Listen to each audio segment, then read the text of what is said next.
और चलिए जांजगीर चांपा से बड़ी खबर आपको बताते हैं, जहां शराब पीने से 2 लोगों की मौत हो गई है। अमोदा गांव के 2 लोगों की मौत हुई है। बताया जा रहा है कि जहरीली शराब पीने से इनकी मौत हुई है, ऐसी आशंका है। गांव के कोचिए से इन्होंने इस शराब को खरीदा था। गांव के कोचिए से इस शराब को खरीदकर इन 2 युवकों ने पी थी शराब, जिसके बाद दोनों की मौत हो गई है। फिलहाल पुलिस मामले की जांच कर रही है। शराब पीने से 2 लोगों की मौत का यह मामला जांजगीर चांपा से सामने आया है। अमोदा गांव का यह मामला बताया जा रहा है, जहां गांव के कोचिए से शराब खरीदी थी इन 2 युवकों ने। शराब पीने से इनकी मौत हो गई है। आशंका है कि जहरीली शराब पी है इन दोनों ने, जिसके चलते इनकी मौत हो गई है।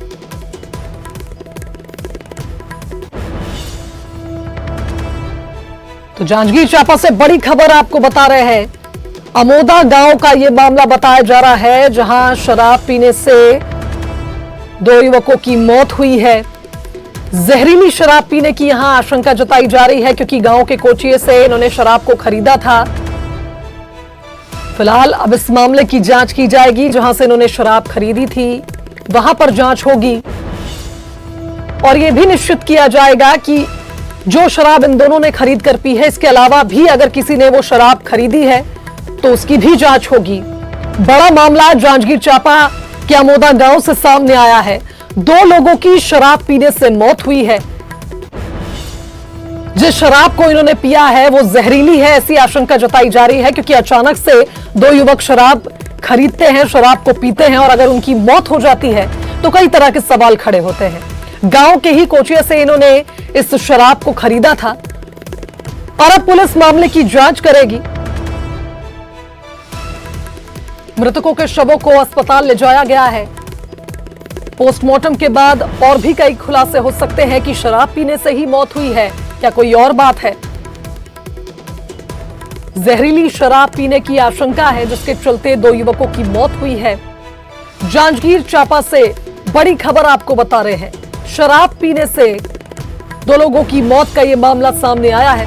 अमोदा गांव का यह मामला बताया जा रहा है, जहां गांव के कोचिए से 2 लोगों ने शराब खरीदी, शराब पी और उसके बाद दोनों की मौत हो गई। तो जांजगीर चांपा का यह मामला बताया जा रहा है। चलिए, इस खबर पर संवाददाता युगल तिवारी हमारे साथ लाइव जुड़ गए, उनका रुख कर लेते हैं। युगल, जिस तरह से पूरा मामला सामने आया है, किस तरह से इस मामले की जांच की जा रही है? क्या शवों का पोस्टमार्टम के लिए अस्पताल में शव भेज दिए गए हैं? क्या कुछ अपडेट है आपके पास?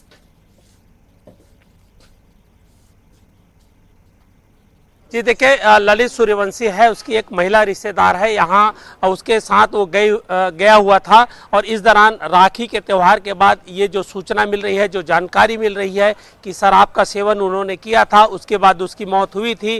तो ये आशंका व्यक्त किया जा रहा है कि शायद संभवतः जहरीली शराब पीने की वजह से मौत हुई हो। इससे पहले भी जांजगीर जिले में 3 लोगों की मौत हो चुकी थी, जिसमें एक सैनिक था, वो भी उसकी चपेट में आया था जहरीली शराब के और उसके बाद उसकी मौत हुई है। पूरे ये घटना है वो अमोदा गांव का है और पुलिस इस मामले पर पूरी तरह जांच कर रही है। 100 को पीएम के लिए भेजा गया है। जिला अस्पताल में उनका पीएम है वो अभी जारी है, लेकिन फिलहाल अभी स्पष्ट ये भी नहीं कहा जा सकता कि जहरीली शराब सेवन करने की वजह से है या फिर कोई अन्य कारण है। लेकिन ये बात अभी जो सामने आ रही है कि जहरीली शराब पिए थे दोनों और जिसकी वजह से दोनों की मौत है वो हो गई है। जी शुभांगी।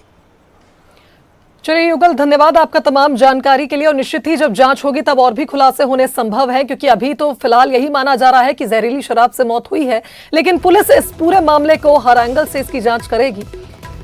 जांजगीर चांपा में शराब पीने से 2 लोगों की मौत का यह मामला सामने आया। चलिए आगे बढ़ते हैं। उज्जैन से बड़ी खबर आपको बताते हैं, जहां यात्री बस अनियंत्रित होकर सड़क के किनारे खड़ी गाड़ियों को टक्कर मारती हुई निकली। बताया जा रहा है कि इस दौरान एक महिला को भी इस यात्री बस ने टक्कर मारी। गनीमत रही कि महिला की जान बच गई। महिला के पैर में थोड़ी सी चोट आई है।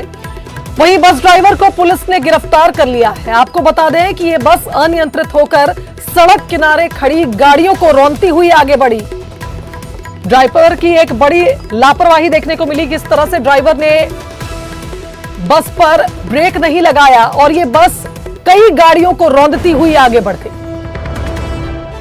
उज्जैन से बड़ी खबर आपको बता रहे हैं, जिसका सीसीटीवी फुटेज भी सामने आया है। देखिए किस तरह से एक बस सड़क किनारे खड़ी गाड़ियों को रौंदती हुई आगे बढ़ती है। बस स्टॉप पर लोग बस का इंतजार कर रहे थे और यह भी बताया जा रहा है कि इस दौरान एक महिला को भी बस ने टक्कर मारी, लेकिन गनीमत रही कि महिला की जान बच गई। अब इस फुटेज के आधार पर ही पुलिस मामले की जांच कर रही है। आरोपी ड्राइवर मौके से फरार है या पुलिस की गिरफ्त में है, यह स्पष्ट नहीं है। खबरें यह है कि बस ड्राइवर को पुलिस ने गिरफ्तार किया है और अब उससे यह भी पूछा जाएगा कि किस तरह से उसने लापरवाही को बरता। इस पूरे मामले में यह एंगल भी सामने आया है कि शायद शराब के नशे में भी ड्राइवर हो सकता है, जिसके चलते उसका बैलेंस उसने खो दिया और सामने खड़ी गाड़ियों को रौंदता हुआ ये बस को आगे बढ़ाता ले गया। तो उज्जैन से ये मामला सामने आया। तस्वीरों में आप देख सकते हैं पूरी वारदात सीसीटीवी में कैद हुई है। यात्री बस अनियंत्रित होकर सड़क किनारे खड़ी गाड़ियों को टक्कर मारते हुए बस स्टॉप पर रुकी। इस दौरान एक महिला को भी इस बस ने टक्कर मारी है। चलिए अधिक जानकारी ले लेते हैं। संवाददाता अजय पटवा हमारे साथ उज्जैन से लाइव जुड़ गए हैं। अजय, जिस तरह से हम देख पा रहे हैं फुटेज में बस अनियंत्रित होकर गाड़ियों को रौंद रही है, एक बड़ा हादसा यहां हो सकता था अगर ये बस अनियंत्रित होकर बस स्टॉप में घुस जाती, क्योंकि लोग बस का ही इंतजार कर रहे थे।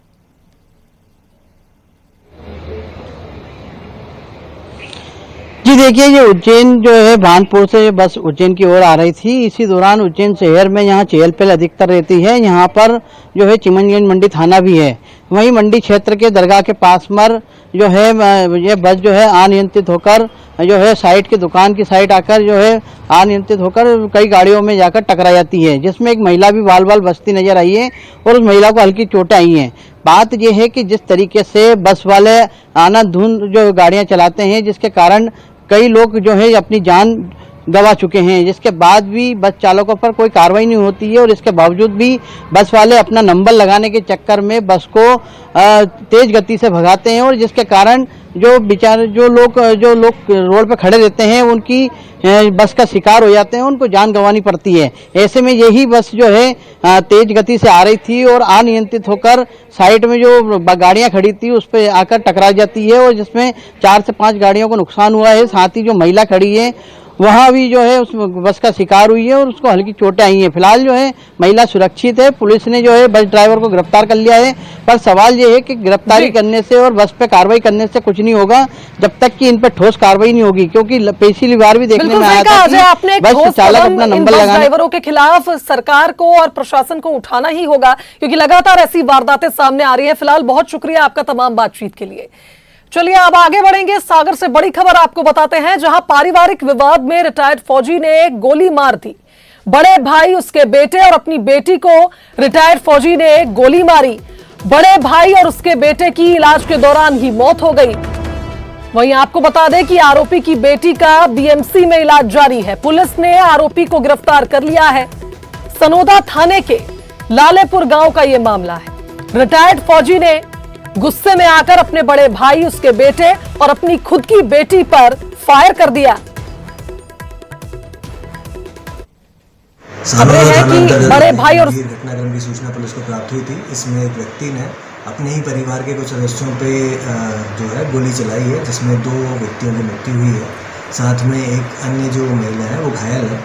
इनका जो घायल महिला का उपचार चल रहा है। जो आरोपी है वो पुलिस की हिरासत में आ चुका है। हम लोग पूछताछ कर रहे हैं इसमें क्या परिस्थिति है, किन कारणों से घटनाक्रम हुआ, उसकी विवेचना जारी है। कोई शुरुआती जानकारी मिली? कारण की कोई शुरुआती जानकारी कारण के बारे में हम विवेचना कर रहे हैं। कुछ 1-2 लाइंस मिली हैं, परंतु उसको प्रॉपर विवेचना करने के बाद ही उसमें कमेंट किया जाए। तो आरोपी जो है वो फौजी बताया जा रहा है, रिटायर्ड फौजी। हाँ, ये जो प्रथम हम लोगों ने पूछताछ जो आरोपी से की है उसमें ये समझ में आया है कि ये रिटायर्ड एक फौजी हैं जिनके पास जो लाइसेंस है। चलिए इस खबर पर संवाददाता पंकज प्रजापति हमारे साथ लाइव जुड़ गए, उनका रुख कर लेते हैं। पंकज, बेहद हैरान करने वाला यह मामला है कि पारिवारिक विवाद में फायरिंग हो जाती है और लोगों की मौत हो जाती है। जी बिल्कुल शुभांगी, बताना चाहूंगा कि जो पूरा मामला है ये लालेपुर गांव का है और पुलिस इस पूरे मामले के घटनाक्रम जो है जानने में जुटी हुई है कि किन कारणों के चलते जो है इतना विभत्स घटनाक्रम इस गांव में हुआ है, जहां पर एक रिटायर्ड फौजी ने अपने ही बड़े भाई, उनके लड़के और लड़की को जो है गोली मार दी, जिसमें 2 लोगों की मौत हो चुकी है। सिर्फ एक लड़की भी जीवित है जिसका इलाज बुंदेलखंड मेडिकल कॉलेज में चल रहा है। पुलिस इस पूरे प्रकरण में भी जांच और विवेचना कर रही है, उसके बाद ही अब वस्तु स्थिति स्पष्ट हो पाएगी कि इन कारणों के चलते उसको गोली मारी गई है। जी चलिए पंकज, बहुत शुक्रिया आपका तमाम बातचीत के लिए। चलिए आगे बढ़ेंगे। इंदौर से बड़ी खबर आपको बताते हैं, जहां सीबीआई की विशेष अदालत ने सजा सुनाई है। 16 करोड़ की कर चोरी के मामले में यह सजा सुनाई गई है। कस्टम एंड सेंट्रल एक्साइज के 3 इंस्पेक्टर समेत 8 लोगों को 4-4 साल की सजा सुनाई गई है। अदालत ने 40-40 हजार रुपए का जुर्माना भी इन सभी अफसरों पर लगाया है। बता दें कि खरगोन की मैकाल फाइक्स लिमिटेड कंपनी का यह मामला था। सीबीआई की स्पेशल कोर्ट ने 3 इंस्पेक्टर और कंपनी के 5 अधिकारियों को कारावास की सजा सुनाई है। 4 साल की जेल की सजा सुनाई गई है। कंपनी करोड़ों का कॉटन विदेश में निर्यात दर्शाकर स्थानीय बाजार में बिना टैक्स चुकाए ही इन्हें बेचती थी, जिसके चलते ये पूरे मामले का खुलासा हुआ था। तो फिलहाल अब इन सभी आरोपियों के खिलाफ मामला तो दर्ज हो चुका था, लेकिन कोर्ट ने सजा भी सुना दी। तो इसी के साथ इस बुलेटिन में फिलहाल इतना ही। दीजिए इजाजत, नमस्कार।